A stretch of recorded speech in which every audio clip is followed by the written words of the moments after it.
Welcome to knowledge भाई। पिछले video में हमने गिग वर्क के प्रॉब्लम के बारे में बात किया था। आज हम गिग वर्कर के बारे में डिटेल में बात करेंगे। इंडिया में ऑलमोस्ट 1.2 करोड़ पीपल जो है एज अ गिग वर्कर काम कर रहे हैं और 18 साल से लेके अर्ली एज तक 40 साल तक के जो लोग हैं वो गिग वर्कर करके काम कर रहे हैं। अगर हम लोगों ने डेटा देखा तो ऐसा पता चलता है कि बहुत सारे यंगस्टर्स हैं जो गिग वर्क में काम कर रहे हैं, as a gig worker delivery boy काम कर रहे हैं। ये सारे लोग गिग वर्कर में क्यों आ रहे हैं, उसके पीछे बहुत सारी वजह है। सबसे बड़ी वजह यह है कि एज अ गिग वर्कर काम करने की उनको प्रॉपर एम्प्लॉयमेंट नहीं मिल रहा है। प्रॉपर वैलिड एम्प्लॉयमेंट नहीं मिलने की वजह से गिग वर्कर्स को बहुत सारे प्रॉब्लम्स फेस करने पड़ते हैं। जब कोई एम्प्लॉयमेंट नहीं होता तो उस केस में गिग वर्कर बन के डिलीवरी बॉय बन के जो लोग हैं वो काम कर रहे हैं। तो इसी तरीके से गिग वर्कर इंडिया में बढ़ रहे हैं। तो प्रोजेक्टेड फिलहाल 2025 में 1.2 करोड़ पीपल है लोग हैं जो कि by 2030 there will be chances to increase 23 million people will be a gig workers। So यह डेटा बता रहा है इंडिया की इकोनॉमी का ट्रेंड क्या है। और इंडिया की इकोनॉमी बहुत ही ट्रांसफॉर्मेशन से गुजर रही है, जहाँ पे यंगस्टर्स के लिए जॉब अवेलेबिलिटी बहुत कम है या फिर अंडर एम्प्लॉयमेंट लोग काम कर रहे हैं।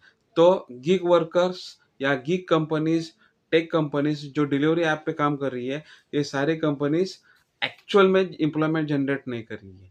These are supporting to the gig workers। One next most important thing is that when you see about data of gig workers, you can find average जो इनका गिग वर्कर्स सालाना 2.5 लाख से ज़्यादा नहीं कमा पाते। मीन्स 12 से 16 घंटा काम करके भी जो डिलीवरी बॉय है इनकम है 2.5 लाख रुपया। मतलब जो एवरेज सैलरी है उससे भी बहुत सारा नीचे है। ये अब ऐसे बहुत सारे रीजंस है। हाल ही में मैंने डेटा देखा जहाँ पे 10th standard, 12th standard, graduate और पोस्ट ग्रेजुएट ये सारे लोग क्या कर रहे हैं, गिग वर्कर में काम कर रहे हैं, गिग वर्किंग में काम, गिग में काम कर रहे हैं, इकोनॉमी में काम कर रहे हैं। लेकिन उनको पोटेंशियल है लेकिन जॉब नहीं मिल रहा है।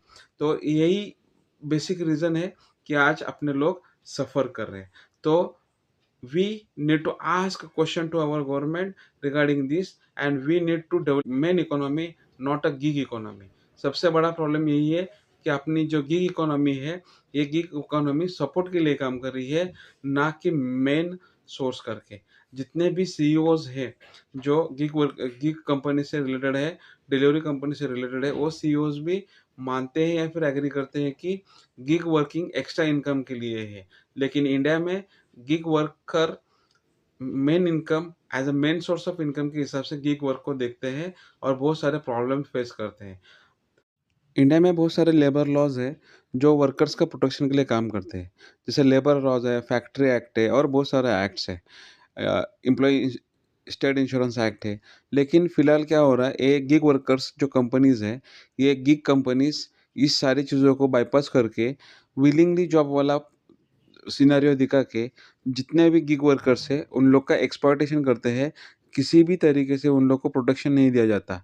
इसी लैक ऑफ प्रोटेक्शन की वजह से गिग वर्कर को प्रेशर में काम करना पड़ता है और कभी-कभी अपने जान से हाथ धोना पड़ता है।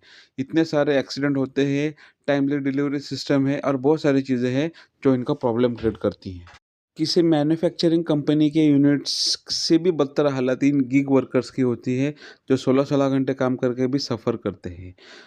साथ ही साथ बहुत सारा pressures, company often threaten account suspension and reduction, अलग-अलग लूपहोल यूज़ करके, अलग-अलग एल्गोरिथम सॉफ्टवेयर का यूज़ करके उन लोग का mental and physical stress create किया जाता है और प्रॉब्लम क्रिएट किया जाता है।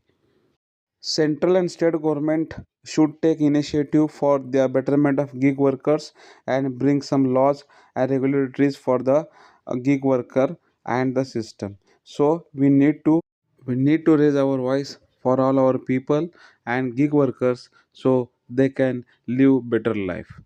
Thank you very much. Like and subscribe my YouTube channel. Thank you.